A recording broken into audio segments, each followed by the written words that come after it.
Opa, como é que vocês estão? Tudo bom com vocês?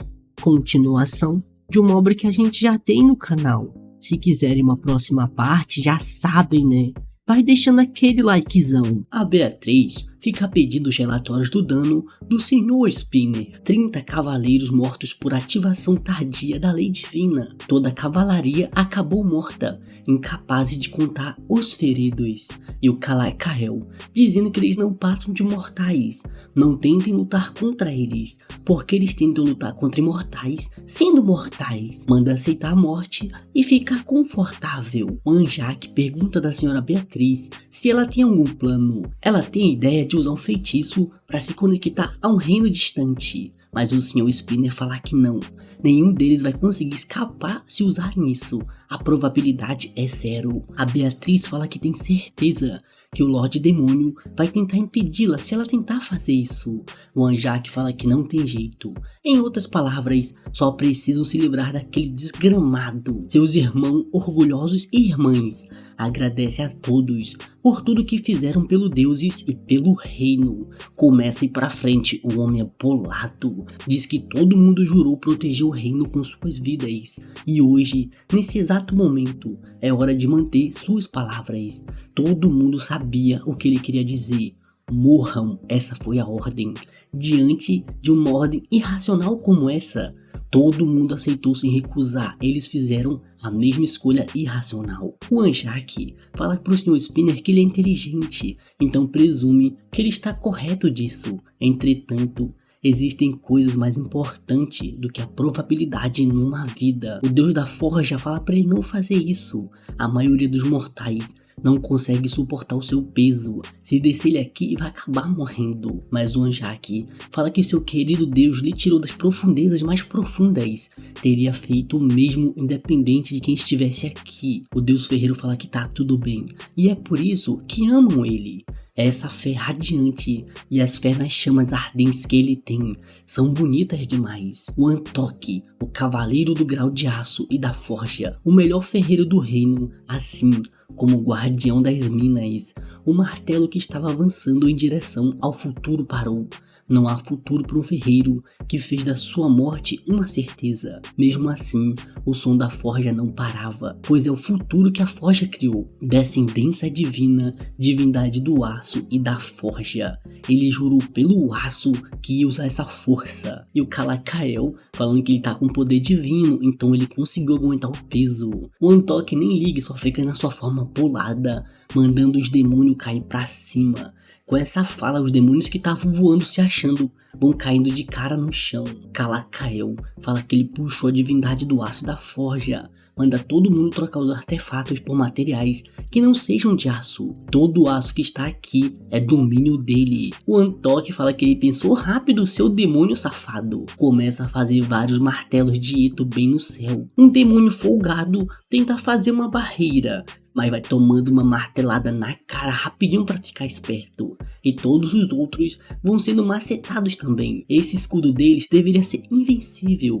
O Calacael fica babando o ovo falando que ele é impressionante. Ele não pode nem viver 1000 anos, ainda assim possui um poder tão grandioso. E o Antok surpreso que ele bloqueou sem levar nenhum dano. Bicho safado. O Calacael diz que agora vai começar o X1 de verdade. Uma batalha que prenuncia a pior batalha que está por vir. Uma guerra que ainda não começou. A Beatriz fica perguntando o progresso. Está em 86%. Desenhá-lo não é um problema, pois já viu esse símbolo antes. Os demônios vão perceber assim que ativarem. Precisam pensar em uma maneira adicional de ganhar mais tempo. O Sr. Spinner tem uma ideia. A probabilidade é de 2%, e isso era melhor que antes. Não é algo que ela deveria dizer como uma maga que prioriza a razão, mas vai orar por um milagre para todos saírem vivos. E o Calacael falando que ele é bastante forte. Cada feitiço que está lançando é bem avançado, e ainda assim ele está quebrando tudo com um martelo. Não esperava nada menos da espécie mais forte dessa dimensão. Até os demônios temem ele. Se o cavaleiro mais baixo do grau é tão forte, quão forte é o homem acima dele? Admite, o mais forte entre eles tem o poder de derrotar o Lorde. Mas esse não é você, meu caro. Começa a ficar jogando um monte de magia como um maguinho safado. O Antok chama o seu deus e usa ele pra defender com a bigorna de Eto. O Calacael fala que tá ficando cansado desses ataques. Mas o Antok fala que ele percebeu porque eles são demônios tão vis. Ele vem de cima, preparando um martelão. Fala que eles são os merdas porque eles não têm uma fé. Mas o Calacael fala que ele é um tolo, não pode lhe atingir. Agora que a análise está completa, já era, meu parceiro, vocês perderam. Mas o Sr. Spinner usa sua armadura como uma sequência de autodestruição, vai forçando a explosão do seu núcleo. Era um perfeito plano que eles tinham. E o Sr. Spinner vai explodindo, causando a primeira bomba atômica numa dungeon. Em outra parte, os demônios continuam se reunindo cada vez mais. E o Walter dizendo que esse aqui é o fim do mundo. O sobrevivente do Império e o comandante dos Cavaleiros de Prata. Ele manteve uma memória clara daqueles que trouxeram ruínas ao seu benevolente Império. Aqueles seres nojentos que atravessaram para sua dimensão e invadiram o seu mundo. Aqueles com os chifres são demônios do caos. Há 20 anos atrás, foram eles que destruíram a sua casa. Esse realmente é o fim de tudo. Há 23 anos, o imperador invocou um monarca demônio. Isso não apenas causou a queda do império, como o demônio também tomou todos os territórios ao redor em um instante, enquanto o rei de Neonhart veio e derrotou as forças do monarca demoníaco. Isso foi apenas um começo. Com o rei de Neonhart, eles pensavam que tinha uma chance. No entanto, esse foi apenas um pensamento esperançoso. Começam a sentir alguns tremores, mas isso não parecia como uma tempestade de mana. É possível que uma batalha estava acontecendo perto deles. O Calacael diz que não pode acreditar nisso. Uma explosão nuclear. Eles realmente pensaram que uma arma primitiva como essa daria conta dele tão de sacanagem. Mas um demônio percebe que eles abriram um portal de fuga. Então, a explosão era apenas uma distração. Um portal de curta distância que pode teleportar apenas alguns deles. Se esse for o caso, parece que a maioria das tropas de cavaleiros vão ser abandonados. Começa a preparar um Kamehameha, falando que eles realmente pensam que podem fugir do largatão aqui, mas recebe uma lançada no meio do ataque. Fica putinho perguntando quem ousa atrapalhar o Kamehameha. Eles não sabem esperar o ataque final. Todos os figurantes cavaleiros começam a vir pra cima, mandando parar aquele ser maligno. Parem eles com a sua vida. E o Calacael falando que eles são burros. Eles acabaram de ser abandonados. Dá o seu golpe mandando todos esses figurantes sumirem da sua frente. E realmente, todos eles vão se evaporando com apenas um ataque. E o Calacael feliz, que fez a sua maldade como um demônio, diz que foi tarde demais. Adeus, meu parceiro. Os demônios pedem perdão porque não perceberam antes. Mas o Calacael diz que concluíram o objetivo original desde o começo. A Beatriz já fica preocupada com o Sr. Antok. Ele fala que não foi perfeito, parece que deu errado. E a Beatriz dizendo que precisavam tratar ele agora mesmo. Mas o Antok fala que não. Vão ao ferreiro nesse momento. Começa a dar seus passos, mesmo com um buraco no seu peito. Todo mundo vem seguindo ele para ver sua última forja. O Antok fala que vão começar a produzir o ferro estelar nessa hora. Mas o Sr. Spinner fala para ele que os sinais vitais vão acabar em breve. O Antok fala que sabe disso. Assim que foi dado esse destino mortal, isso era previsto de acontecer. Como cavaleiro de aço de ferro, o tanto de tempo que ele teve não foi suficiente. Ele teve apenas uma chance de treinar um aprendiz. Então vai lhe mostrar, essa vai ser a primeira e última lição que vai dar para ele. Antok levantou seu martelo. Em ordem de receber uma missão, ele saiu em uma jornada. E nesse processo, se encontrou com o rei de Neonhart do futuro. E entrou em uma jornada honorável. Mesmo se ele não tiver um coração que lhe mantenha vivo, ele conseguiu aprender de um grande ferreiro e o desafiou. No entanto, nunca foi capaz de vencê-lo. Os cavaleiros que usavam suas lâminas derrotaram os inimigos do reino, e os cavaleiros que usavam suas lanças defendiam o reino. Mesmo se seu braço for incapaz de levantar esse martelo de novo, mesmo se ele não conseguir ver um palmo na sua frente, ele não vai parar nunca de martelar. É como se cada movimento estivesse deixando uma marca nesse mundo, lentamente, mas certamente, a fim de imbuir divindade e vontade no material. Ele sempre esteve honrando o grande rei Leonhart.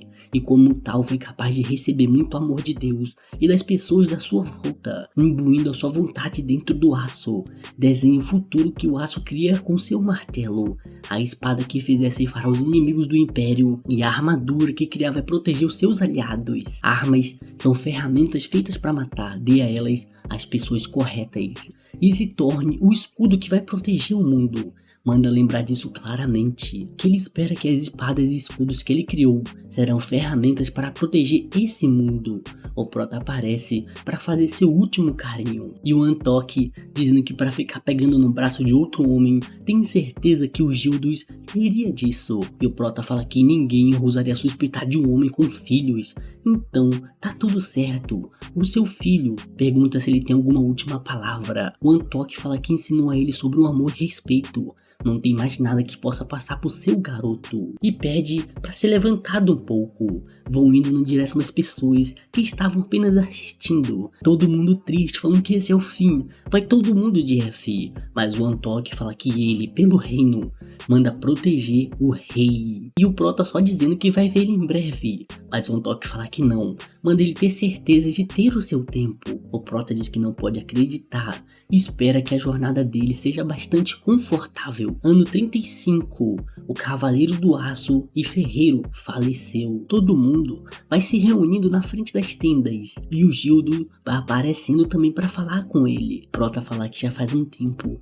desde a última vez que viu eles de novo. O Gildos fala que sim, faz bastante tempo. Fala que é pra chamar ele de tio, calma aí meu parceiro. Mas fala que ele não deveria fazer isso. O Prota fala que isso não é nada, cuidou dele desde a época que ele usava fralda. É o padrinho dele, afinal de tudo. O Gildo fala que pede até perdão, mas queria falar algo. Antes disso, o Prota pergunta cadê o Aren. O Gildos fala que atualmente ele está cumprindo seu dever como sentinela. Já informou sobre o falecimento do Sr. Antoque, mas ele disse que não poderia simplesmente abandonar sua obrigação. E o Prota pensa que ele é igualzinho o seu pai. Começam a escutar umas vibrações e fala que deve ser ele. A entrada era meio pequena e o Prota só dando bem-vindo pro seu amigo Árvore. E o Gildos falando que tá surpreso do Gunra estar aqui.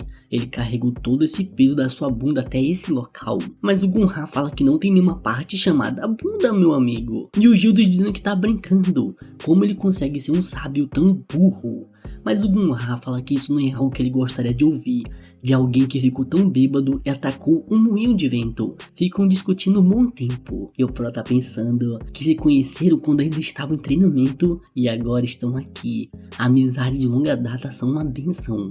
Então, não é necessário ficar triste. Antoque era um velho amigo deles e sempre pensou que Gildos seria o primeiro a deixar todo mundo. Seus últimos momentos foram cheios de honra e de muita glória. É impossível negar que é uma benção. Devem despedir dele com amor e afeto, afinal, são amigo deles. Para o amigo deles, Antoque, todo mundo brinda. Agora devem manter o seu legado. Pergunta do Gunra como estava o item. O Gunra fala que está perfeito. A divindade da forja já abençoou. E o Prota pergunta o que a floresta está achando. O Gunra diz que todos os sábios concordaram. Só precisam pegar a essência. O Prota fala que então está tudo completo. Ele sempre vai ser grato aos sábios por tudo que fizeram por eles. Vai chegando aonde está todos os soldados. Fala pro Walter que ele disse que os demônios estão marchando em sua direção. O Walter fala que sim, detectaram sobreviventes do demônio da preguiça e também a corrupção do Império.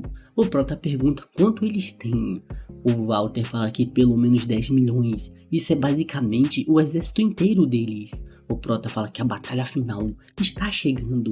Todo mundo precisava se preparar para a batalha. Eles estarão aqui em breve. A Han fica dizendo pro Leon que quer ajudar também, mas ele fala que não e eles vão ficar de prontidão. É melhor assim que eles não se machuquem. A Soeon fala pra Majestade que é forte o suficiente. A Majestade do futuro já reconheceu isso, mas o Leon continua negando. A decisão do Leon era lógica. Diferente dele, que é uma reconstituição do passado, a Han e seu grupo são humanos do mundo real. real. Se eles morrerem no portal, não vai ter volta. Leão não era capaz de sacrificá-los. Tem outra coisa que eles deveriam fazer. Eles são mandados para outro local, onde estava a Santa da Lua. Ela manda todo mundo entrar. É a primeira caçadora de Dina, a deusa da lua e da pureza. A segunda no comando do reino, cunhada do rei de Leonhart, a Isabela. A Han fica surpresa que ela ainda está viva e só perdeu os olhos. Ela diz que é a única disponível aqui. Sua Majestade não poderia fazer nada a respeito disso.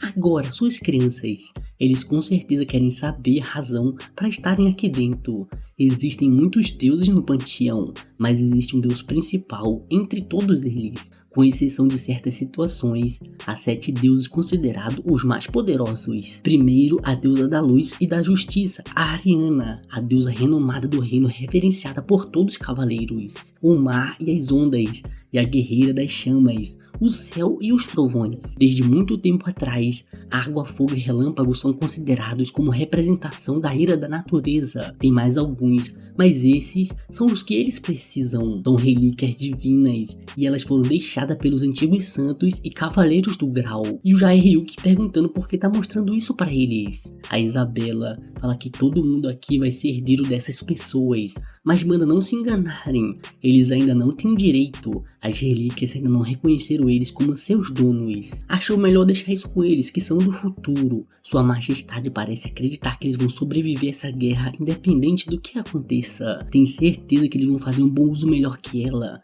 já que vai morrer em breve. Mas a parte de ganhar reconhecimento das relíquias depende só deles. A Han pergunta como ela pode dizer isso de forma tão casual. A Isabela fala que aquela criança ali tem uma energia sombria. Pergunta se ela pode fazer um pequeno favor. É algo que só ela seria capaz por causa da sua divindade. A Suyeon fala que sim, se for algo que ela consiga fazer. A Isabela fala que vão começar a sua sucessão.